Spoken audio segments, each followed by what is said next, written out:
3, 2, 1, go. Hello and good morning to you all. We are here to address the present divide that there is in today's North and Southern Mexico. So after conducting research, we analyzed trends in regards to this issue, and we sought out to answer this question. To what extent has the United States influenced the differences between the North and South of Mexico? After conducting said research, we figured out that the problem was in regards to the economies of North and South Mexico. So as we can see in this map, this map provided by the National Institute of Geography and Statistics, we can see that the states highlighted in green are the ones with the lowest poverty rates, whereas the ones highlighted in orange and red are the ones with the highest. We can see here a prominent divide between the northern states and the southern states. So our main problem is that the southern states does not have a stable economy, which is preventing the whole progress of the Mexican country as a whole. Next one, please. So the first solution proposed to solve this problem is increasing tourism in the southern Mexican states. So, next one. Tourism-based businesses are responsible for employing the 7% of the economically active population. So meaning that if we were to promote more tourism in the southern and the central states, 7% of the population would have more employment options. Next one, please. So out of Mexico's 31 states, 10 have a relatively high tourist influx. So the highest two states with the most tourism is El Distrito Federal, or Mexico City, and Quintana Roo. Next one, please. In this map, we can see that the countries with the greater tourist influx are borderline with the Mexican coast. And according to Quintana Roo, the state with the highest tourism, we can see that the highest tourism attractions are the rich scenery, beaches, and reef. Meaning, next one, please, that the major tourist concentration is in the areas highlighted in pink, which leaves us with a big gap in the center. Next one, please. So, if we were to promote tourism in the southern central Mexican states, we'd be able to combat unemployment, poverty, and vulnerability, which would allow the economy of the South to compare itself to its northern counterpart. So basically, one limitation that is presented in this is Mexico's history of violence. In the states highlighted in red and with darker hues, it is the states that have had a 25% increase in homicides. This could present itself as a problem when promoting Mexico to tourism, because danger, sadly, is very present in our state, in our country. The second solution we proposed was bringing back the Latin American Integration Association.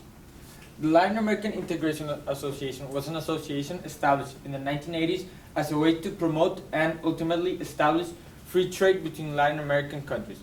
In the map, you can see the members, which are highlighted in purple. Yet, this association never really boomed, as progress towards the integration moved slowly as the disparities of the member nations became more apparent. The member nations were really different, both economically and politically, which did not allow them to really trade with themselves. But an association like this would impact 600 million people and a 5 trillion market, which is a very prosperous market and has a lot of opportunities of growth, which could impact the member nations dramatically by increasing their GDP and trade with other countries.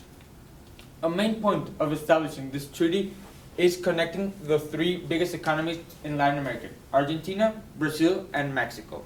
These 3 countries account for 2/3 of the gross domestic products in Latin America and the Caribbean. So linking these 3 countries would impact Mexico greatly, both in trade and importing and exporting goods due to lower tariffs of services and goods. According to America's Quarterly, a publication source which focuses on Latin American politics and the economy, it stated that in regards to Latin America Free Trade Agreement, Mexico is expected to be amongst the top winners.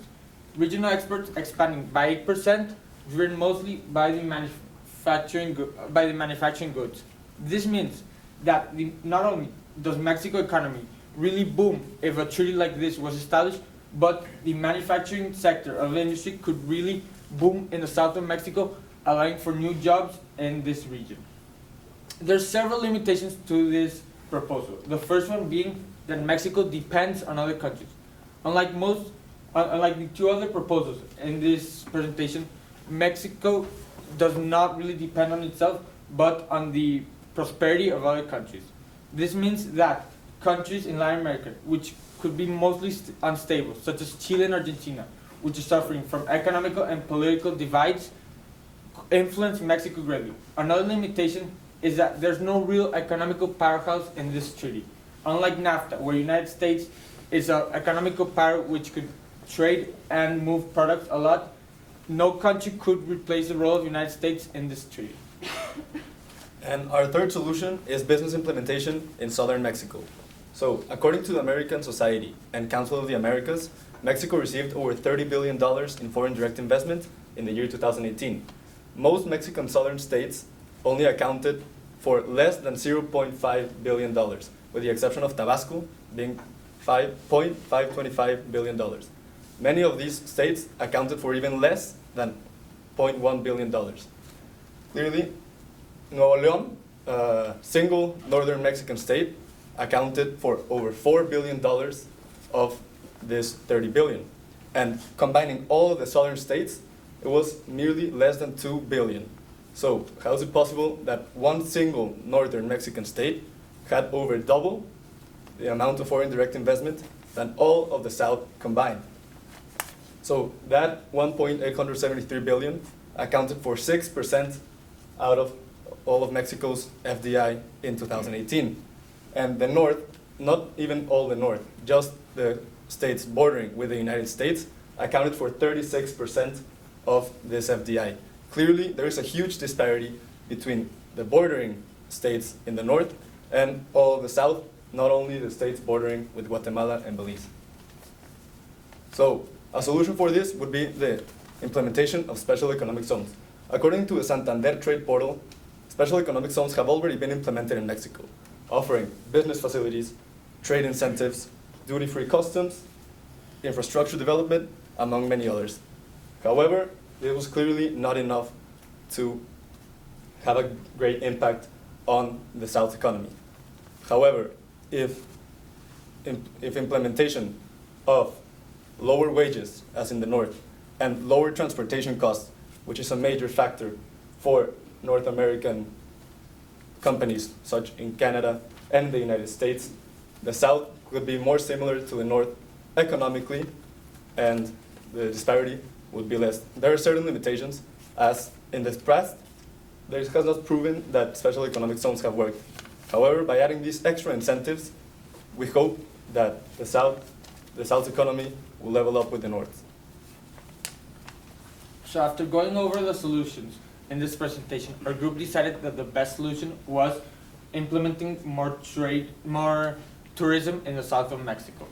We believe that this proposal is the one with the least limitations, where Mexico can support itself and not depend on other countries, and this proposal is able to diminish the divide between the north and south of Mexico economically in the foreseeable future. Thank you. Thank you. Thank you, team.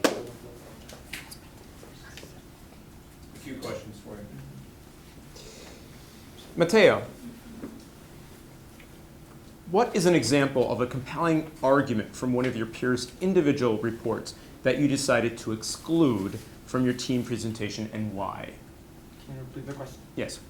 What is an example of a compelling argument from one of your peers' individual reports that you decided to exclude from your team presentation, and why? So a compelling argument we decided to exclude was one of Miranda's argument in her IRR, which was that there was a divide in the work ethic of the people in the north and in the south. We decided to exclude this argument, as finding a solution for this argument is really hard, and it is really hard to solve the actual culture and work ethics of the people, as opposed to the economy and how the people receive money.